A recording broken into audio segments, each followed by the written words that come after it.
So this is the Alpha Sessions, and I'm very pleased to be joined by Emma from Emma and the Sound. Welcome to Radio Brockley. Thank you for having me.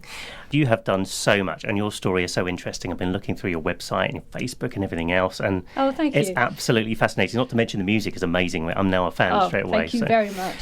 But your music story, I guess, must start with your dad, really, Jimmy Winston from Small Faces. Yes. So you must have been surrounded by music all your life, really. Yes, absolutely. Ever since I was born, literally, I came home and Dad's playing the guitar. Obviously, I don't remember, but I know that's the case. He's singing every day. As far as I was concerned, this was everyone's norm. My dad would literally go to the bathroom with his guitar, you'd hear a thump on the floor. I thought that everybody's dad took a guitar to the bathroom, which obviously they don't, And when you grow up in that environment, you don't really think about your dad even being in a band or successful band. You just don't. I don't think until I was in my later teens I even really realised. But we used to work a lot together, and he would buy me keyboards. I always had a different equipment, and my youngest memory would be probably from about 5, 6. I'd be writing music, poetry, little rhythms. Obviously I've come a long way since then. And Dad would get me into his studio, because we had a studio at the time, and he'd record my little rhymes. And for me as a kid, that was just like great, Did you always love it though, or were there times where you just thought, Dad, enough now, I'm not into this, take it somewhere else? Or did you always love music from an early age? No, I've always loved music. Yeah. I used to invade my parents' dinner parties thinking that everybody wanted to hear the song that I just wrote with my keyboard. And to be fair, they weren't bad for my age. Yeah. So no, I've always loved it. Always loved it. My dad literally is someone, though, a musician who literally plays 24/7. 24/7. And for me, that was just a norm. That was just very, very normal to me. And they entertained my music at the dinner parties, so I got away with it. They were very proud, I'm sure. They were quite proud, yeah. Do you still remember some of those songs? I mean, have you dug out some of the old songs? Oh God, yeah. I remember there was one song we recorded, and it was something like, "Boy, you make my eyes turn fantasy blue," and it's really poppy and like little kiddie. "Baby, baby, when I look at you." I mean, it really is really kind of poppy. I like it already, yeah. You make my eyes turn fantasy blue. It was something like that. Yeah. It's about as much as I remember. And then I had a school project when I was about 10, and the music teacher teamed you up into, right, go home, this is the subject, write a tune, come back, and you sit in front of the class and you do triangle. And so what I did, I went home and decided to cut a track in the studio with my dad after writing something. So me and a friend went into the studio, put down this track. Next day I take it in. "Oh yeah, I've done my homework." They're like, "What?" "Yeah, we've been in the studio and we've done it," which is like, wow.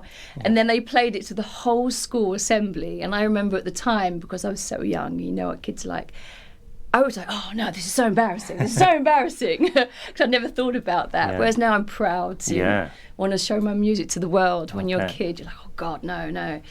So I was always up to something musically. And we're going to talk about, obviously, your music and your songwriting very shortly. But, I mean, I can't obviously let you not talk about the whole Small Faces thing with your dad, because he was one of the original members, wasn't he? So tell us how that all came about. How did they get together? Well, my father's family, they owned pubs all over the East End. And a very famous pub called the Ruskin Arms, which is associated with the Small Faces, because all the boys met there. One evening the boys came in, Stevie Marriott, Bonnie Lane, all the crew, and they just got chatting. Bunch of young lads, musicians, same love and passion for music. My dad had just left drama school at the time. He was trying to get an agent, and suddenly he stumbled across these guys, and they said, "Hey, listen, can I throw some ideas at you?" So my dad had a house in Stratford at the time. He went, "Let's go back to mine." Went back to the house, had a few drinks all night. Literally the whole night they were jamming and playing. And by the morning, Small Faces was formed. Wow. And that was the beginning of the journey for them. And what an incredible journey it was. And he was there for the first year or so, wasn't he? In the band? Was, yeah. But like a lot of bands, ego on ego, bands can fall out. Yeah. So him and Stevie locked horns. They became friends at a later date, but they locked horns, and my dad said, right, I'm out of here. And then he formed some other bands and did some fantastic tracks. And then he went into film and into the show Hair. Yeah. The revolutionary show Hair. Yeah. And a lot of acting as well, didn't he? Yeah. Along with yourself. So yeah. Do I remember he was in Doctor Who? Oh my God, yeah, he saved the world. Did he? He did, yeah. I can't remember the character he played, but he did. He saved the world, right. My dad, yeah.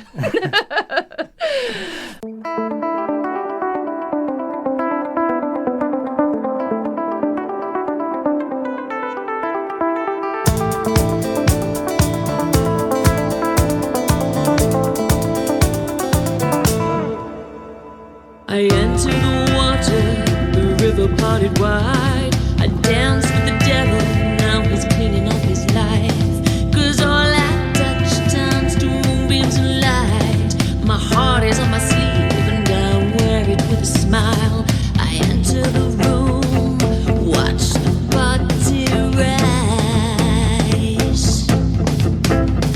The music's good, so is it inside. In my little piece of heaven, my little piece of heaven, heaven, my little piece of heaven, my little piece of heaven, heaven. I climb up a mountain, connecting with the stars. I take a leap of faith into a lover's arms. 'Cause all I touch turns to moonbeams and light. Arms of a man and best friend by my side. We enter the room, watch the party rise. Life is good, so is it inside.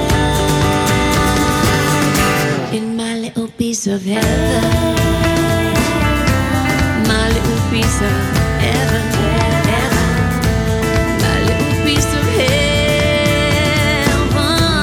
my little piece of heaven, heaven.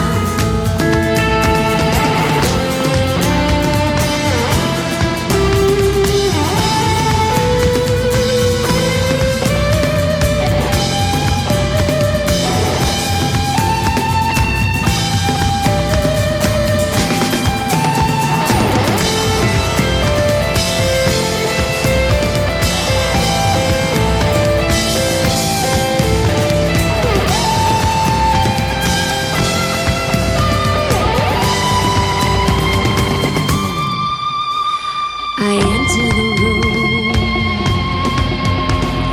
party rise. We enter the room, party rise. I enter the room, party rise. I enter the room, party rise. In my little piece of heaven. The Alpha Sessions. Little Piece of Heaven. Funnily enough, I wrote that song about my dog, even though you wouldn't know. No. Yeah. I wouldn't have guessed that. Because he's my little piece of heaven. I wrote it on a beach in Beer. I absolutely love Beer. So, and I didn't realise, but they call that place a little piece of heaven. And I wrote the song called A Little Piece of Heaven without even knowing that. Really? Spooky, right? That is spooky, yeah. And it was literally about the simple things in life are the most important. And my boy, my little partner in crime, we're sitting on the beach. You don't need anything else. You're just in your piece of heaven. Friends, nature, doggy, and just life is fantastic. Music is fantastic. So it's just a really positive, happy moment that I wrote and just wanted to share to say how happy I am. So when did you make a decision that you wanted to go into music as a full-time thing? I think that the decision was made for me. Right. my whole life it's been something that I've needed to do. There hasn't been a choice. But real life can also get in the way of things like a proper job. And I was, I've been a successful model for many years, and there are some years that I was literally full on with that. But I'd always come home to my music. I'd step in, step out. And then eventually I'm like, you know what? Sacrifice everything else. This is what I want to do. This makes me the most happiest. This feeds my soul, and it's cathartic. It's how I deal with life's sorrows, life's loves, life's everything. It's my therapist. So I'm happy to say I'm in a slight permanent therapy at the moment. Yeah. Just living my dream, living my music, and it's great. And you've performed alongside your dad, haven't you? And I have various times. With many other legends from that era. So tell us about some of the people that you've been able to perform with. Yeah, I was very fortunate to be able to work with a few various people. There was a Mod Aid track they did for charity, and they asked my dad, can you come and perform with Ronnie Wood, P.P. Arnold, Chris Farlow. Wow. Whole room of people, BBC were filming it.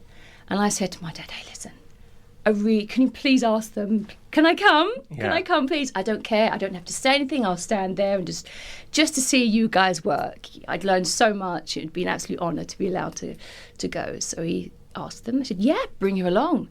Stevie Marriott's daughter was there, Molly Marriott, so she was going.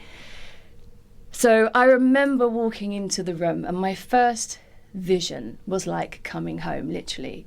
It was Ronnie Wood putting down some guitars, fag hanging out of his mouth. He's turned around and he's gone, right, Jim. And I'm like, great. It was just brilliant. It was just brilliant.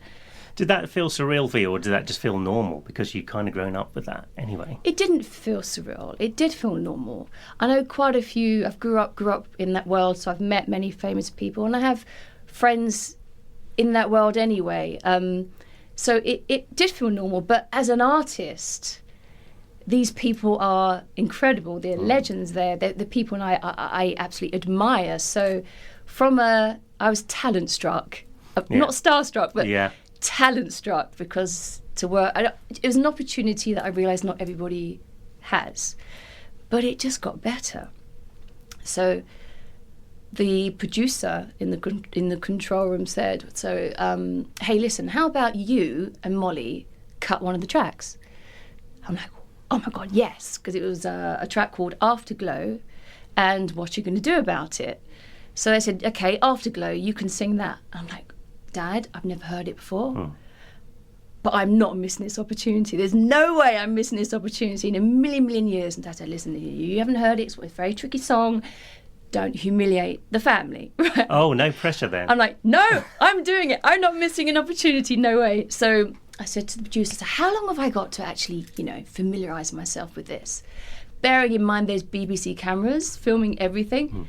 Oh, you've got 15 minutes. Wow. I'm like, eeks. So I said, okay, this is how I'm going to do it. Can you give me a CD of it?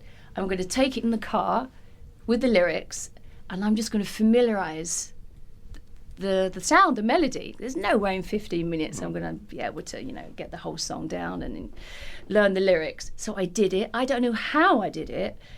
I came back and I literally sang it. It could have been total humiliation, but nerves can get you through sometimes, and absolute passion for not wanting to miss an opportunity. And I did it, and my dad after said, oh, thank God for that. Oh, thank God. He was probably more nervous than you were, wasn't he? He was so nervous. I could see his face in the control. I'm like, literally looking like that. And he said to me afterwards, I have no idea how you just did that. No idea whatsoever. Major daughter points. Yeah. Excellent. And has there been anyone else that you kind of think, I really would love to have worked with that person? You mentioned a few, P.P. Arnold, Ronnie Wood, etc.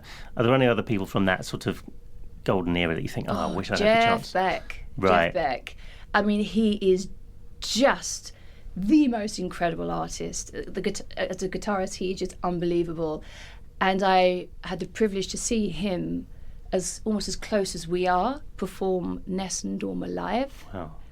And I was literally like this, because in the guitar, it's not even like a guitar anymore. It turns into, it's just a being. It's alive. It's a creature. He's got his own thing going on, and it was so beautiful. So Jeff Beck, I would love to work with. Wow. Muse, I'd love to work with. Oh, well, if you're listening there, Muse, you know. Muse, you know where it's at. That's it. Drop us a line. We'll make it happen. Yeah. I would love that. Yeah. And we touched briefly on your acting as well. You're actually involved in a feature film as well. Is that right? Yeah, a horror film. Right. So tell us a bit about that. It's called Escape from Cannibal Farm, and it was released just this year, actually. Canada, America, and here in the UK.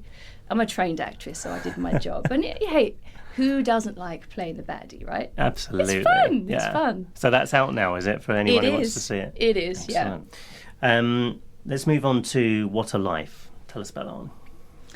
Okay, What a Life. That's observations, really, of life. We walk down the street. Do you notice? Most things we don't notice. We're oblivious to the surroundings of people, to a lamppost, to a cafe, or the guy who's sitting in it every day. And it's really about opening up and just seeing around you, you know, getting your peripheral vision back and just observing your life and the world that you live in and the things that are going on behind closed doors. So that's not really a personal song about myself. Because I don't think you should always be self-indulgent. No, sure. Definitely not, no. No, it's a nice storytelling track. I like it. Yeah, it's a little story. Yeah.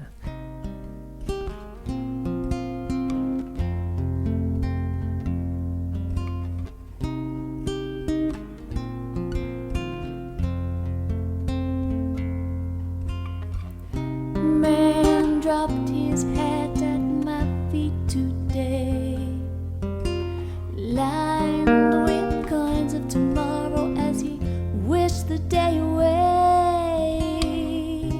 Why live for tomorrow with the gift of today?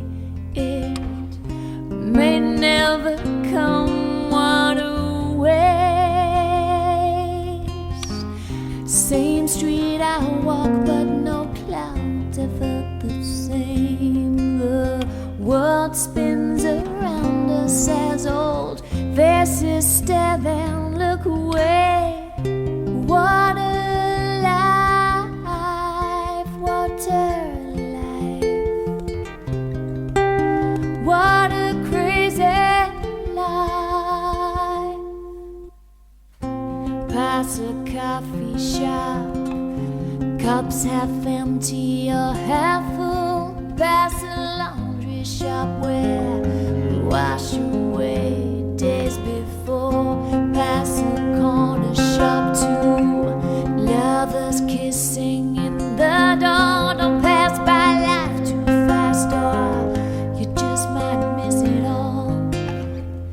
A girl dropped her gun at my feet today. Her blood red lips kiss the barrel. Trigger fires love with hate.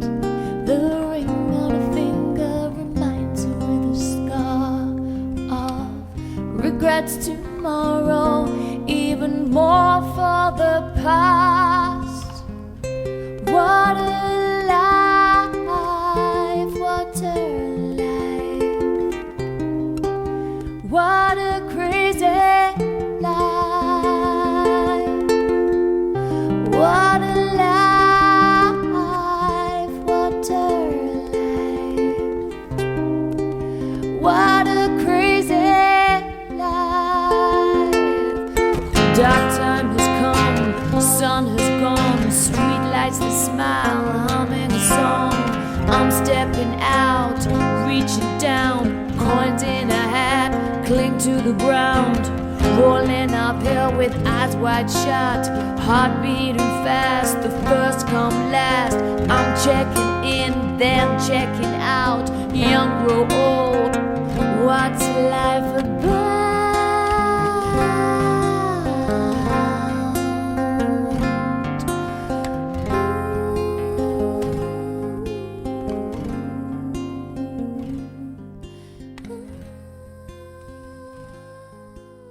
The Alpha Sessions. So let's talk more about the music now, and we'll start by talking about the band, Emma and the Sound. So how did that all come together?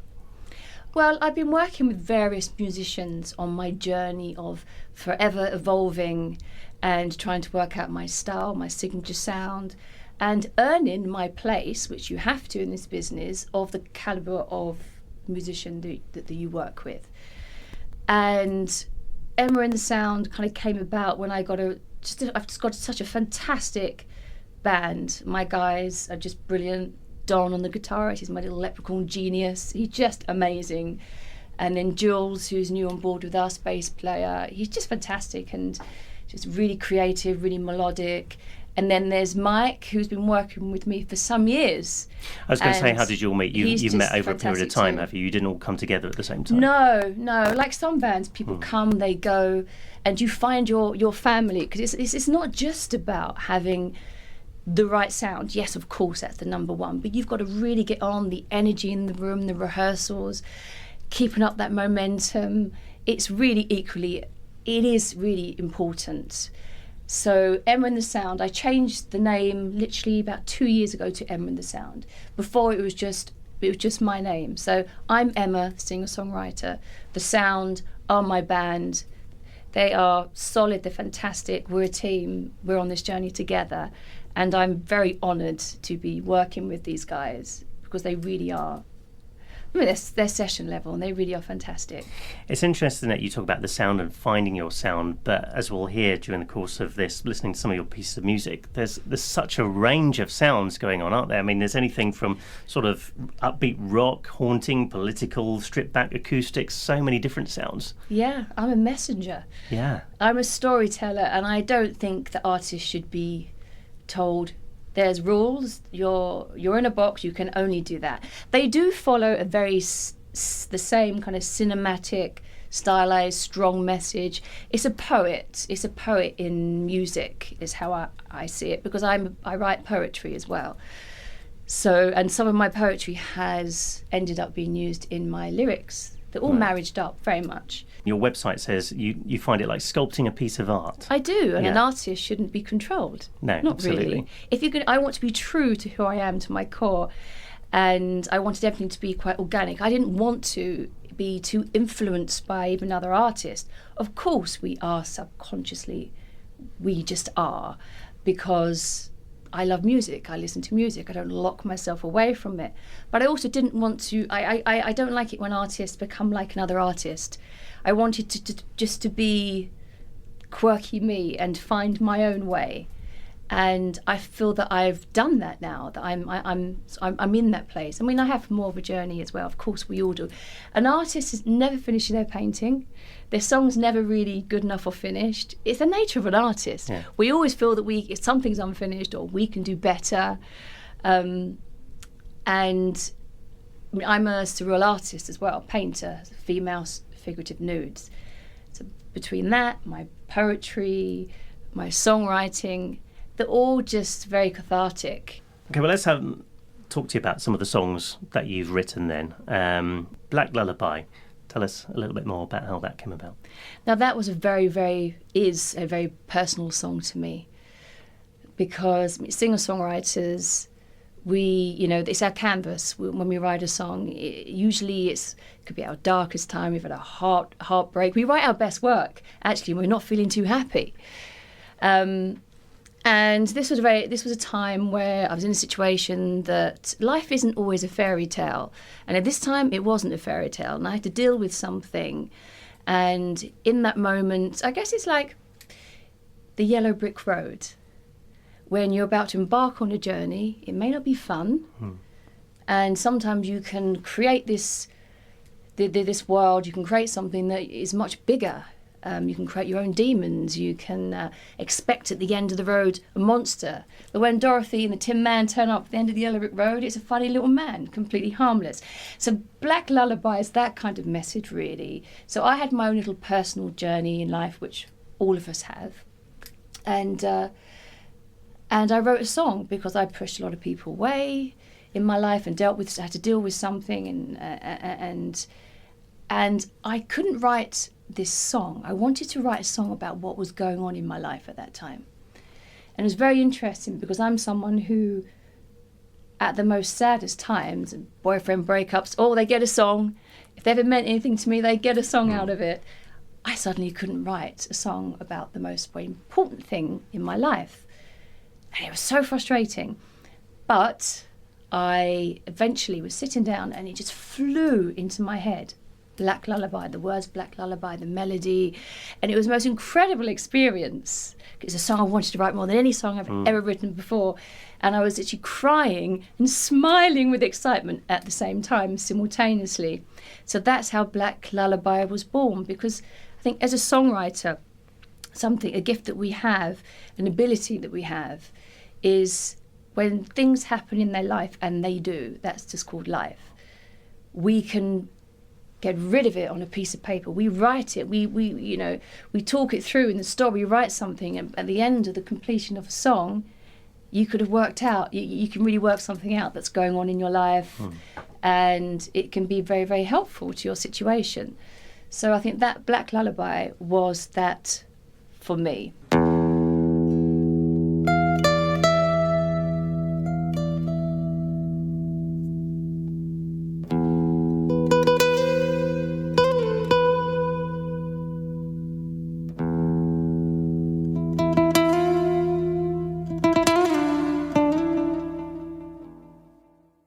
Black lullaby sings me to bed, putting my demons to rest. Ooh la la la la la la, black lullaby. I orchestrate, conduct this choir, symphony, take my darkest star to this ooh la la la la la la, black lullaby. Because I ran through life too fast, forgot where I'm going, missed my past. To this ooh la la la la la la, black lullaby. I put a gun now to my head, firing bullets of guilt and regret. To this ooh la la la la la la, black lullaby. La da dee da da da.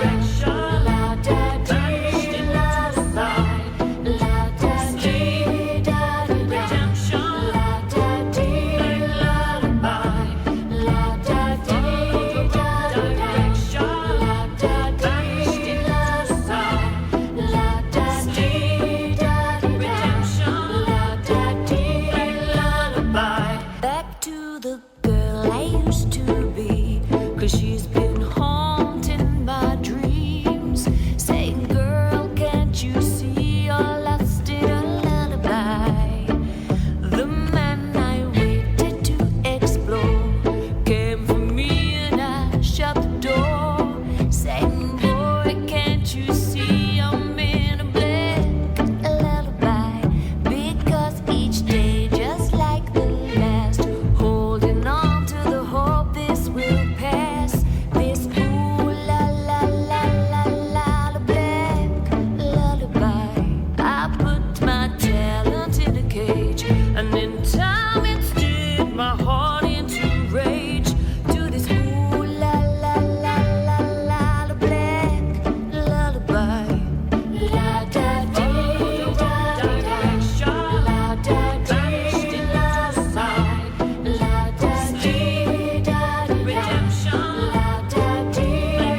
Alpha Sessions.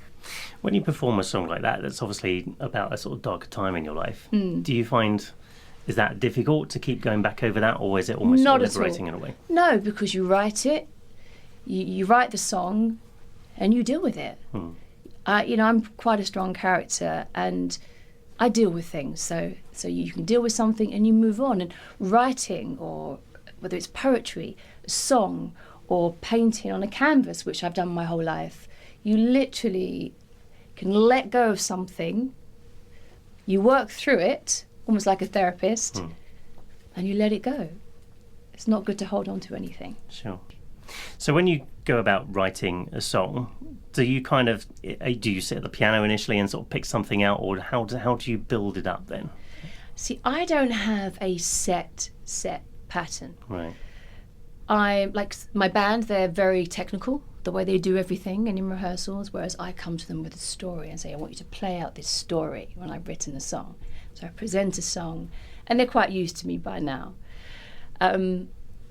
I dream 50% of my songs. Now I know that sounds very strange and unusual, and it is, but I literally dream, it's a few lines, a melody, and sometimes there's even words, and I have to know to wake myself up, and I have a dictaphone, and I have to get it down within seconds, otherwise it's gone. And some of my best songs, Black Lullaby was born like that. Right. Yeah, And that came from a dream. That's a lot of fusions of different styles in that in particular, aren't there? Lots of sort of bits of classical and all sorts going on in See, there. I love that fusion.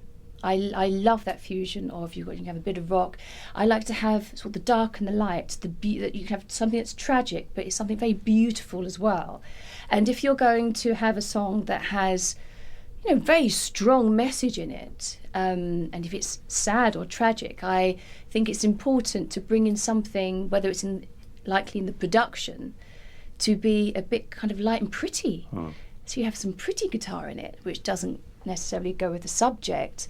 I think that's important to do, and that's what I try to do. And I love to bring my love for classical music and strings.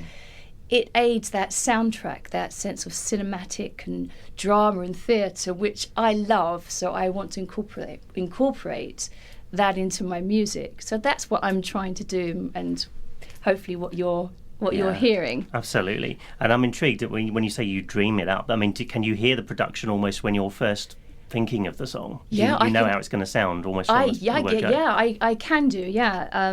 Usually there's like a bit of a bass line. I had a recent dream of something that had a really cool kind of groove to it. So, and sometimes I write on the guitar, and sometimes just completely in my head. I can compose a whole song in my head without an instrument.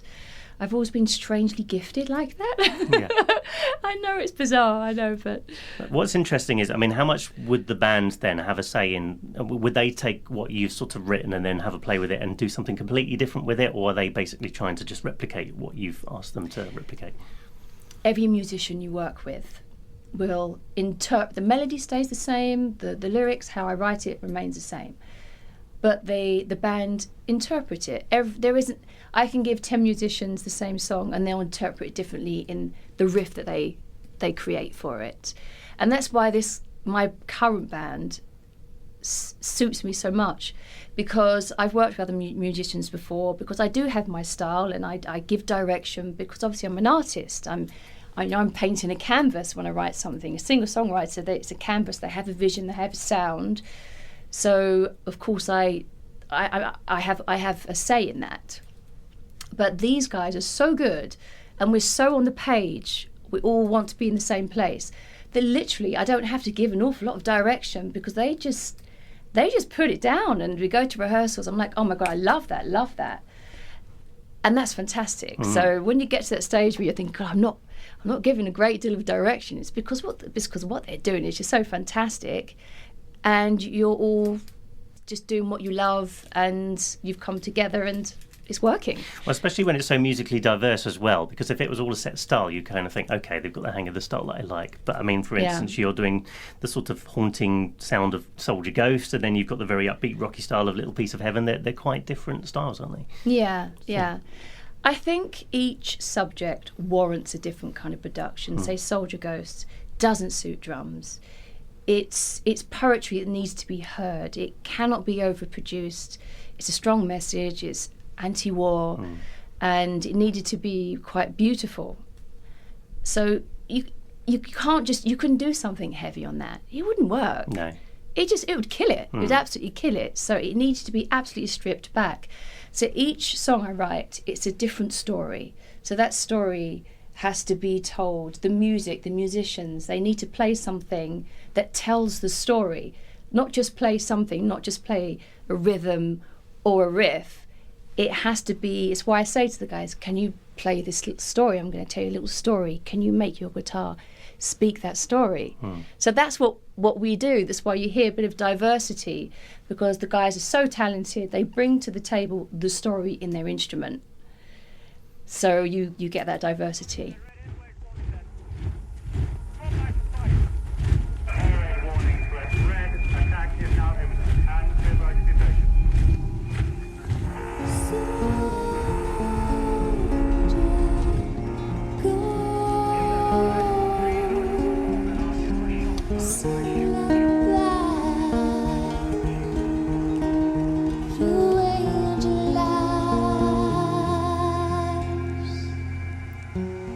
Hush, little baby, don't you cry. A mother holds her child in tears as terror takes the sky. Father's kiss that said goodbye. In shame, where do we look now? Red carpet for the powerful men, stained by the blood of ancient ghosts, the nations led by hate. A child of war's shallow grave with no name.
The Alpha Sessions. Soldier Ghost. Yeah, I wrote that on my guitar. I cried when I was writing that. And yeah, I mean, it's self-explanatory. It's anti-war. It's about the victims of war since the beginning of time across the world. The victims of war, children, innocent children, and not forgetting animals either, because they're not mentioned enough. And I'm a massive, massive animal lover. Women, children, men, war. It's just something that's just close to my heart, that war is wrong and it's heartbreaking. And my little niece performed at the end of that song. Oh, really? Yeah, the Ring a Ring of Roses. Ah. And I said, I'm going to teach you a little lullaby, but I'm going to ask you to sing in a little bit of a different way, like Auntie Emma. And she did it like that. I was so proud of her. And I'm intrigued to know how you're going to do these live as well, because you've got some live gigs coming up that we'll talk about in a minute. But, yes. Have you had the chance to play a lot of these newish tracks, presumably live so far? There's a track called Viper, which you would have heard a version, a very technical, all Logic, nothing live whatsoever version on my website. But the band, we're doing a live version. We're doing our version, because that was with a producer I worked with some years ago, the one online on SoundCloud. So the band have done it, but we literally have had a couple of rehearsals on it, but we've slammed it immediately, and we were just jumping up and down, and it's really sexy. It's a track that I'm really going to enjoy doing on stage. So we will be introducing and showcasing that track, adding that to our up-and-coming gigs. Brilliant. Well, this seems to be a good time to talk about these gigs that are coming up then. So you've got one coming up on the 13th of June, Wednesday 13th of June, which is the Hoxton Underbelly, isn't it? Yes, Hoxton Underbelly. Have you played there before? No, I haven't played there before, so we're all looking forward to it. So, some of the guys have played there, 'cause they do session stuff for other artists. So they've played there, and it's a good stage, I hear, good sounds, and we've got a lot of interesting people coming down, so it's going to be some showmanship going on. Brilliant. And where's the other gig you've got coming up in July? The Water Rats on July the 4th. We're playing there. So for what for you makes the great gig as a performer? A great gig is when the crowd stands still and they pay attention and the room goes quiet. Because you can go to gigs and there's people are talking in the audience, but when you engage that audience, when you have them in the grip of your hand, because they're on that journey with you, and they're just, oh my God, they're engaged in the stories, they're loving what you do. There's no bigger buzz than that. When we last played at the workshop, it's a tiny stage, so we couldn't move much whatsoever, but literally the room went silent when we came in, and we had this big kind of dramatic theatrical introduction that we'd learned to play, and it was just literally, you couldn't hear a pin drop. So for us as artists, that means everything. It means we're doing our job properly. Yeah, perfect. And do you have any sort of rituals that you have to do before you go on stage? Any sort of routines? Not really. No. I can kind of go, I tend to go kind of straight on. Yeah. Perhaps a bit of humming here and there, but we tend to go straight on. I like to try and be a little bit quiet, because you can get fan base, friends, people coming, and they all want to chat to you, and you say, hey, listen, let's chat afterwards, because you're kind of getting into character, because my songs, they are characters, each and every one of them. So I kind of like to go into a bit of a zone first, and not just chit chat and wear your voice out. You don't want that. You want to pull focus from that. So I connect with everybody afterwards more than beforehand, like to get into my... Do you still get nervous before a gig, would you say? Yeah, I get nervous, and then I think most people do. Yeah. And then when you get on the stage, I don't want to get off. That always follows through with me, yeah. Yeah. It's like you always you're hyped up, you're excited and nervous at the same time. And then once you're on there, that's it. This is always the fun question that we like to ask people on the programme. Your dream rider, if you could ask for anything before a gig, whether it be favourite food, favourite drink, or just extra demands that you would have, what would be top of your list? Oh God, I don't know. Dream before a gig. Rick Rubin or Robert Mutt Lang or a few amazing people to walk through the door, Jeff Beck, and say they've come to see me. They'd be like, yeah. How cool would that be? Yeah. Then you'd be nervous before a gig. Then I would, yeah. But you know what? Something like that actually drives you on. Yeah. Funnily enough, it does. But as fast food or anything like that, I'm a big foodie. But I cook a mean curry, actually. Do you? Yeah, I do, yeah. Excellent. So tell us what's coming up next. What in the way of new music releases have you got coming out? You say you've got another single potentially coming out? We too, so we're going to record Viper, the live raw band version, and a song called Bedtime Story, which we will be performing at the next couple of gigs. Brilliant. Which is really cheeky. It's tongue-in-cheek. It's so much fun as a performer to perform. It's a bit naughty. Yeah. It's an adult bedtime story. Yeah. A little bit surreal, because often if things are right, lyrically are. Yeah. It's just great fun. It's definitely one for the boys. The boys love that one. Excellent. I can't wait. yeah. So we're going to get into the studio after the Water Rats in July, and we're going to record those 2 tracks and then decide where we want to go with EP. The trouble is EP, you think, okay, let's put out an EP, and another song comes because you think you've already chosen those 3 or 4 tracks. Oh, actually, no, we like this one, and then we like that one. So we want to get everything down, the next handful, and then make that decision and our next steps forward. And I want to write some more material in July and August.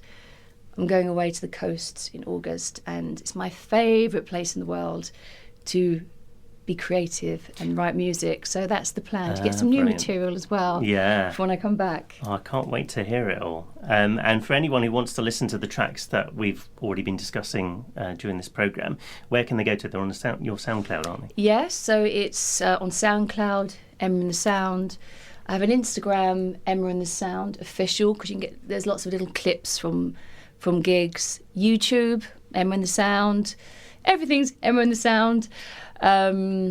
SoundCloud is probably one of the best to hear the full tracks and most tracks. Well, brilliant. I shall be checking them all out for sure. Thank you. And emmaandthesound.com. Mustn't forget that. emmaandthesound.com, of course, that has the main links website. to everything on there, and the biog, and it's a bit of history about me and what we're doing. That's great stuff. Thanks so much for coming down to the studio. And Thank you. It's been a real pleasure. Great, thank you.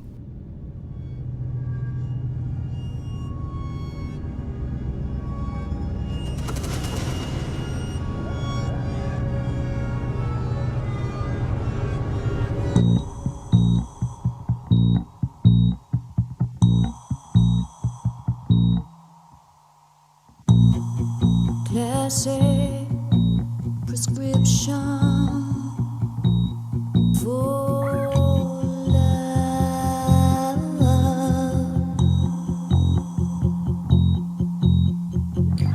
I woke up early with a deep pain in my heart.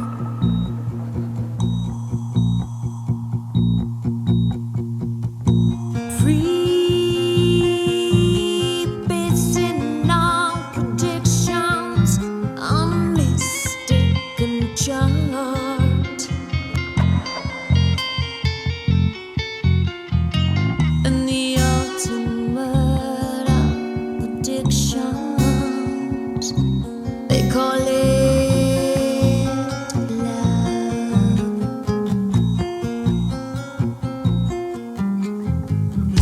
love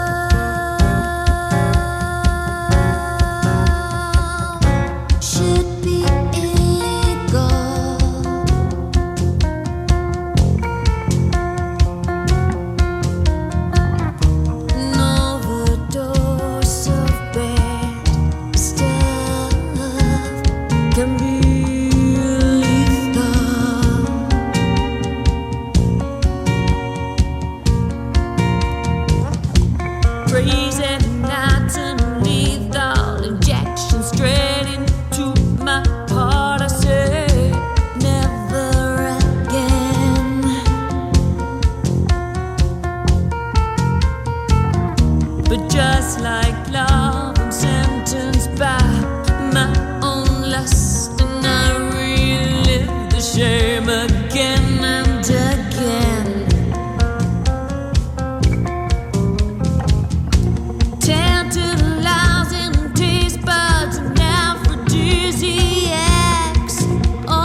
should be illegal.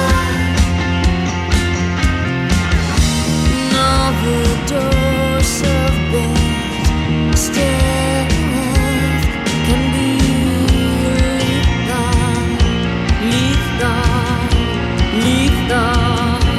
lethal. Check for pulse. Check for pulse. Check for pulse.